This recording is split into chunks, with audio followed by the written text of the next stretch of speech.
നമസ്കാരം കുട്ടികളെ.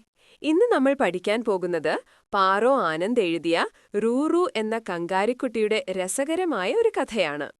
ഈ കഥ ഒരു കങ്കാരിക്കുട്ടിയെക്കുറിച്ചാണ്. അവനെ അമ്മ റൂറു എന്നാണ് വിളിച്ചിരുന്നത്. കാരണം അവൻ എപ്പോഴും കരയുമായിരുന്നു. ഒറ്റപ്പെട്ടതുപോലെ തോന്നിയതുകൊണ്ടായിരുന്നു അവൻ കരഞ്ഞിരുന്നത്. അവന് കൂട്ടുകാരാരും ഉണ്ടായിരുന്നില്ല. റൂറുവിനെ സങ്കടത്തിൽ നിന്നു മാറ്റാൻ അമ്മ അവനെ സഞ്ചിയിൽ നിന്നിറങ്ങി പുറത്തുള്ള ലോകം കാണാനും പുതിയ കൂട്ടുകാരെ കണ്ടെത്താനും പ്രോത്സാഹിപ്പിച്ചു. റൂറു ഭയത്തോടെയാണ് പുറത്തു വന്നതെങ്കിലും പുറത്തെ വലിയ ലോകം അവനിഷ്ടമായി. അപ്പോഴാണ് അവൻ ചിറക് തകർന്ന് നിലത്തുവീണ കൂടുകൾ നഷ്ടപ്പെട്ട കുഞ്ഞുങ്ങൾക്കു വേണ്ടി കരയുന്ന ഒരു കിളിയെ കാണുന്നത്.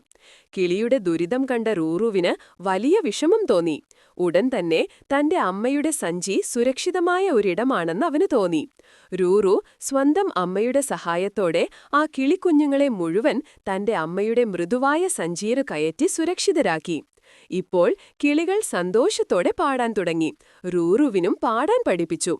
ഇപ്പോൾ റൂറു ഒറ്റയ്ക്കായിരുന്നില്ല, അവന് ഒരുപാട് പുതിയ കൂട്ടുകാരുണ്ടായി. ഇനി നമുക്ക് പാഠഭാഗത്തിന്റെ മലയാളം അർത്ഥം നോക്കാം.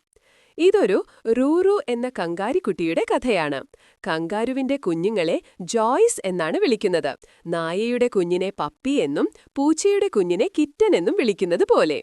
അമ്മ റൂറുവിനെ റൂറു എന്ന് വിളിച്ചത് അവൻ എപ്പോഴും കരയുന്നതുകൊണ്ടാണ്. അമ്മ ചോദിച്ചു, "എന്തിനാണ് മോനെ നീ എപ്പോഴും കരയുന്നത്?" അമ്മ വീണ്ടും ചോദിച്ചു, "മോനെ, നിനക്ക് വല്ലാതെ ഒറ്റപ്പെട്ടതായി തോന്നുന്നുണ്ടോ?" അപ്പോൾ അമ്മയുടെ സഞ്ചിയിൽ നിന്ന് നേർത്ത ഒരു ശബ്ദം വന്നു, "അതെ, എനിക്ക് കൂട്ടുകാരാരുമില്ല." ഇത് കേട്ടപ്പോൾ അമ്മ സന്തോഷത്തോടെ തുള്ളിച്ചാടി. അതുകൊണ്ടായിരുന്നല്ലേ എന്റെ മോൻ സങ്കടപ്പെട്ടിരുന്നത്? അമ്മ കുറേ നേരം സന്തോഷത്തോടെ തുള്ളിച്ചാടിക്കൊണ്ടിരുന്നു.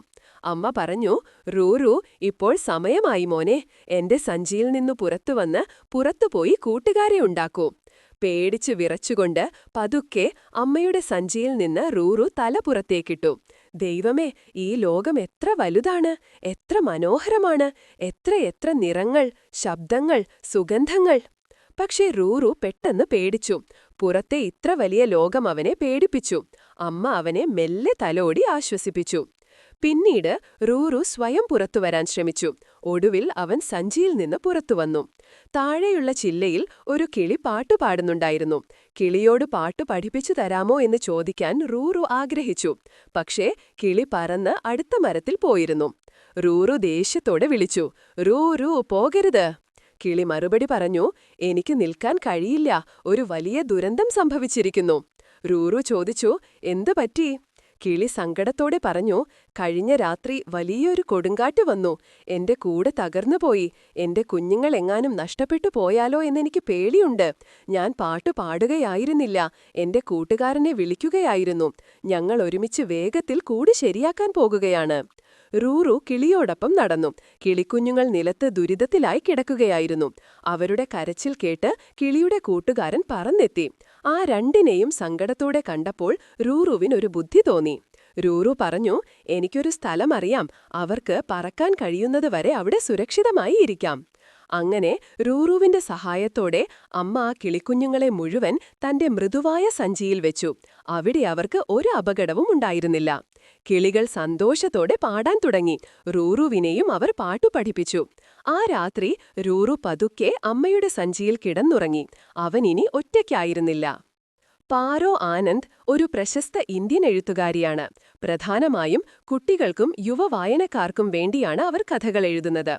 അവരുടെ കൃതികൾ സന്തോഷം, സൗഹൃദം, ബുദ്ധിമുട്ടുള്ള സാഹചര്യങ്ങളെ ധൈര്യത്തോടെ നേരിടൽ തുടങ്ങിയ വിഷയങ്ങൾ കൈകാര്യം ചെയ്യുന്നു. അവർക്ക് കുട്ടികളുടെ സാഹിത്യത്തിന് നൽകിയ സംഭാവനകൾക്ക് നിരവധി ദേശീയവും അന്തർദേശീയമായ അംഗീകാരങ്ങൾ ലഭിച്ചിട്ടുണ്ട്. വാഗത എന്ന കൃതിക്ക് സാഹിത്യ അക്കാദമി അവാർഡ് ലഭിച്ചിട്ടുണ്ട്. കഥകൾ പറയുന്നതിലൂടെയും നാടകങ്ങളിലൂടെയും കുട്ടികളുടെ മാനസിക ആരോഗ്യത്തെയും സാമൂഹിക അവബോധത്തെയും പിന്തുണയ്ക്കുന്നതിൽ അവർ ശ്രദ്ധ കേന്ദ്രീകരിക്കുന്നു. ഇന്നത്തെ നമ്മുടെ ക്ലാസ് നമ്മളിവിടെ അവസാനിപ്പിക്കുന്നു. മറ്റൊരു ക്ലാസ്സുമായി വീണ്ടും കാണാം. ബൈ.